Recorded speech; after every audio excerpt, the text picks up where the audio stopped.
नमस्कार साथियों, स्वागत है आपका फाइनेंशियल इकोनॉमिक्स इस क्लास में। आज हम चर्चा कर रहे हैं मुद्रास्फीति के प्रभावों की। तो देखते हैं कि मुद्रास्फीति का प्रभाव लोगों के जनजीवन पर किस प्रकार से पड़ता है।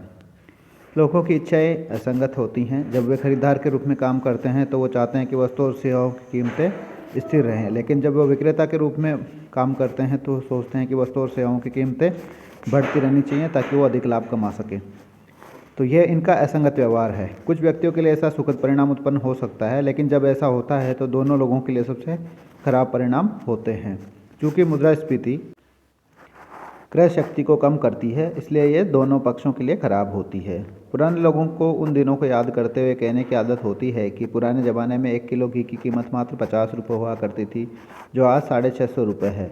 वह अन्य सभी वस्तुओं के लिए भी यही बात कहते रहते हैं जब उन्होंने बेहतर जीवन स्तर का आनंद लिया है।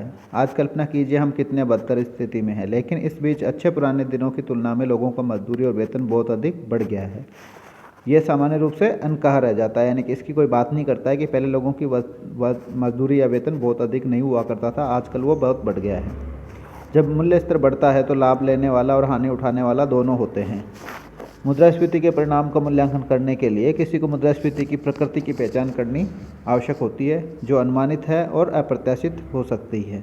यानी कि मुद्रास्फीति दो तरह की हो सकती है, या तो अनुमानित और एक अप्रत्याशित, या जिसका अनुमान नहीं लगाया जा सकता। यदि मुद्रास्फीति का अनुमान लगाया जाता है तो लोग नई स्थिति के साथ जीवन यापन करना सीख जाते हैं।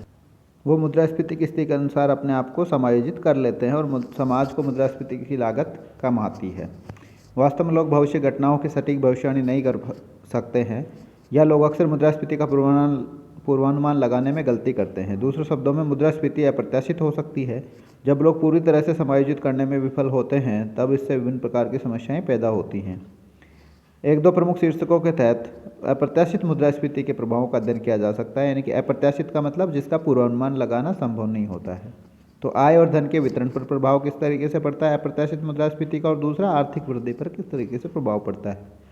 देखते हैं दोनों को एक एक करके।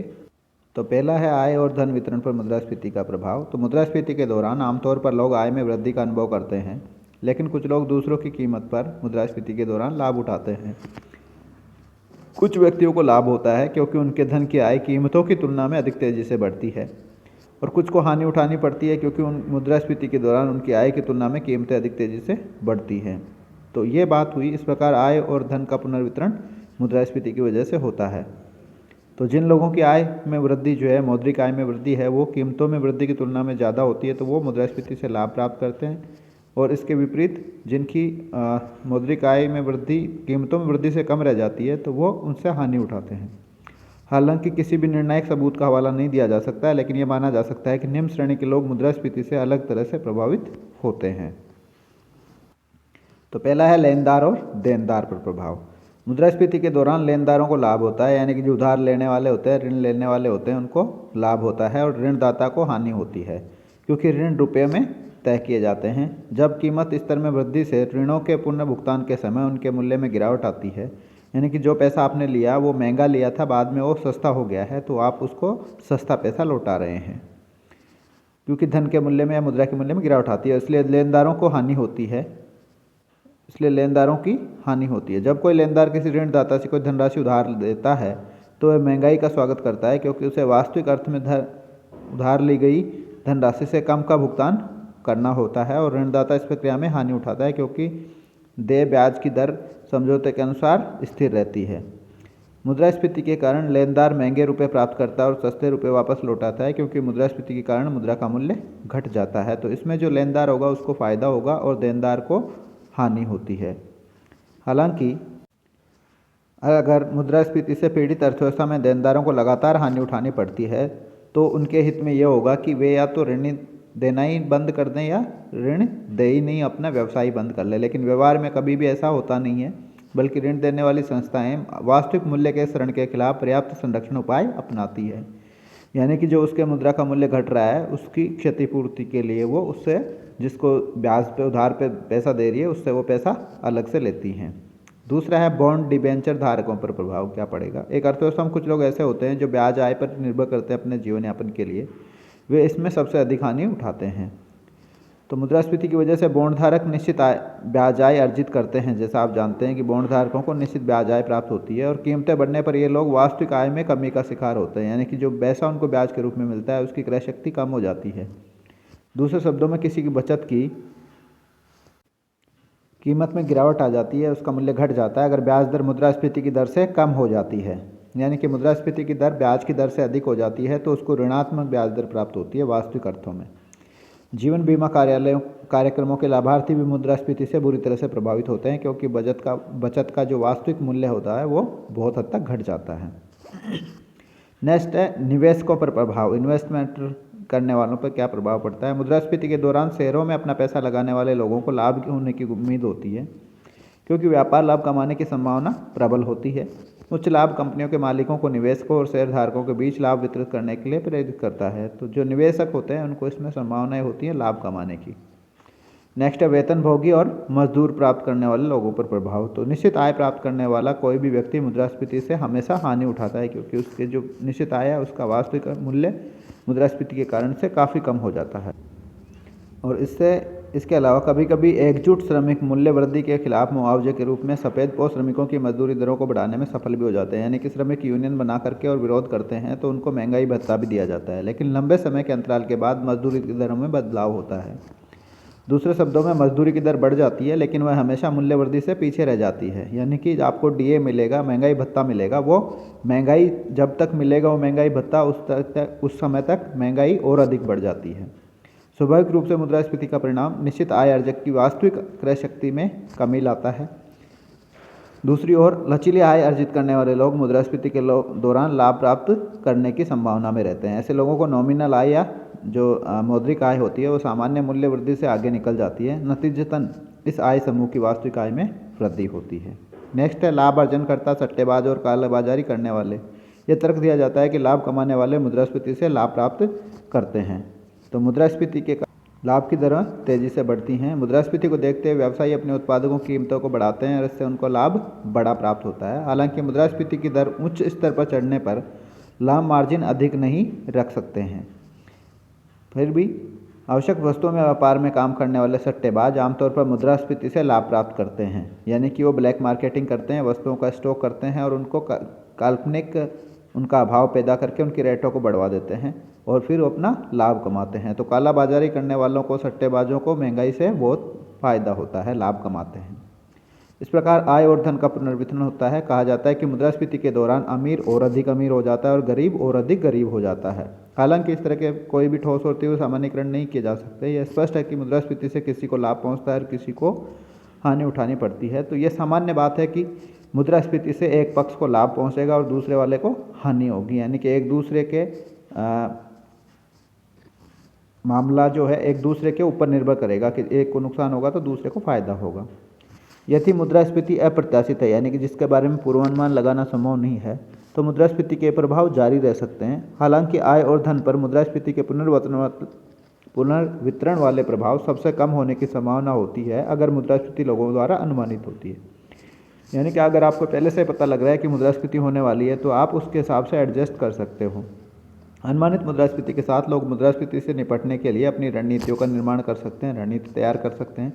यदि किसी अर्थव्यवस्था में मुद्रास्फीति की वार्षिक दर का अनुमान सही ढंग से लगाया जाना संभव हो तो लोग मुद्रास्फीति से होने वाले नुकसानों से बचने के लिए कोशिश करेंगे और उसके हिसाब से अपना प्लानिंग करेंगे। श्रमिक 10% मजदूरी वृद्धि की मांग करेंगे यदि मुद्रास्फीति की अनुमानित दर 10% है, यानी कि 10% की बढ़ने की संभावना है कीमतों की, तो मजदूर भी 10% मजदूरी बढ़वाने की मांग करेंगे। इसी प्रकार देनदारों से लेनदारों द्वारा भी मुद्रास्फीति प्रीमियम के रूप में कुछ प्रतिशत की मांग की जाएगी। व्यावसायिक फर्म अपने उत्पादों की कीमतों को अप्रत्याशित मूल्य वृद्धि के अनुसार ही तय करेगी। अब अगर पूरा समाज महंगाई के साथ जीना सीख जाता है तो उस स्थिति में मुद्रास्फीति का पुनर्वितरण प्रभाव न्यूनतम हो जाता है।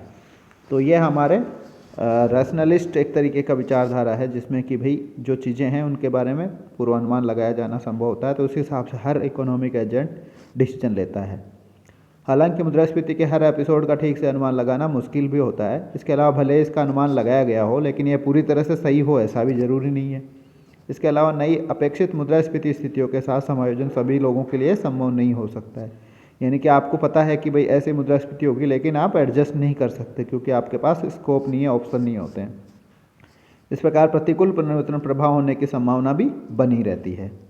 अंत में यदि अनुमानित मुद्रास्फीति भी समाज को महंगी पड़ सकती है। यदि भविष्य में मूल्य वृद्धि के बारे में लोगों के पूर्वानुमान इसमें 3 वृद्धि का है तो वे कम मुद्रा तरल रूप में रखेंगे अपने पास, और महंगाई के दौरान तरल रूप में नकदी अपने पास रखना उनके लिए वास्तविक मूल्य में गिरावट के कारण नासमझी है या बुद्धिमत्ता नहीं है। यही कारण है कि लोग अपने पास धन का उपयोग जो है अचल संपत्ति, सोना, आभूषण आदि खरीदने में करते हैं। इस तरह के निवेश को अनुपादिक निवेश के रूप में जाना जाता है।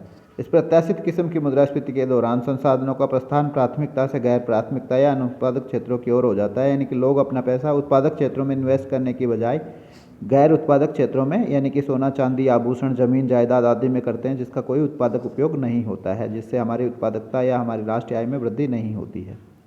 दूसरा होता है आर्थिक विकास और उत्पादन पर प्रभाव। मुद्रास्फीति के परिणाम स्वरूप उच्च उत्पादन हो सकता है या नहीं हो सकता है। पूर्ण रोजगार स्तर से नीचे मुद्रास्फीति का उत्पादन पर अनुकूल प्रभाव पड़ता है। सामान्य तौर पर लाभ मूल्य स्तर का एक बढ़ता हुआ फलन होता है। एक मुद्रास्फीति की स्थिति व्यवसायियों को अपने उत्पादों की कीमतें बढ़ाने के लिए एक प्रोत्साहन देती है ताकि लाभ की उच्च मात्रा अर्जित की जा सके। बढ़ती कीमतें और बढ़ते लाभ कंपनियों को बड़ा निवेश करने के लिए प्रोत्साहित करते हैं। नतीजा क्या होता है? निवेश का गुणक प्रभाव प्रचलन में आता है, जिससे कि परिणामस्वरूप उच्च राष्ट्रीय उत्पादन या आय प्राप्त होती है। हालांकि मुद्रास्फीति का ऐसा अनुकूल प्रभाव अस्थायी होता है यदि मजदूरी और उत्पादन लागत भी बहुत तेज़ी से बढ़ने लगती हैं तो। इसके अलावा मुद्रास्फीति की स्थिति उत्पादन में गिरावट के साथ भी जुड़ी हुई हो सकती है, खासकर अगर मुद्रास्फीति लागत धक्का किस्म की हो, यानी कि कॉस्ट पुश इन्फ्लेशन होगी तो उससे उत्पादन में गिरावट आएगी।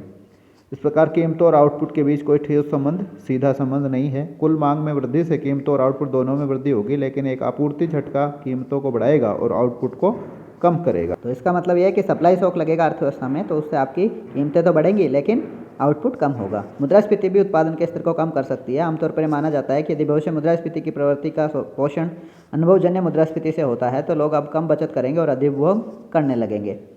कोई यह भी तर्क दे सकता है कि मुद्रास्फीति व्यापार समुदाय के मन में अनिश्चितता की भावना पैदा करती है, खासकर जब मुद्रास्फीति की दर में उतार चढ़ाव होता रहता है। बढ़ती हुई मुद्रास्फीति की प्रवृत्ति के बीच कंपनियां अपनी लागत और राजस्व का सही अनुमान नहीं लगा सकती हैं। इन परिस्थितियों में व्यावसायिक फर्मों को निवेश करने में बाधा उत्पन्न हो सकती है। यह अर्थव्यवस्था के विकास के प्रदर्शन पर प्रतिकूल प्रभाव डालेगा, यानी कि अर्थव्यवस्था में निवेश ही नहीं होगा तो वहाँ विकास की संभावनाएं क्षीण हो जाएंगी। हालांकि आर्थिक विकास के लिए मुद्रास्फीति की मामूली खुराक भी बहुत जरूरी होती है। तो थोड़ी बहुत मुद्रास्फीति चाहिए होती है आर्थिक विकास के लिए। हल्का मुद्रास्फीति का राष्ट्रीय उत्पादन पर उत्साहजनक प्रभाव पड़ता है, लेकिन एक रेंगने वाले किस्म का मूल्य वृद्धि करना मुश्किल होती है।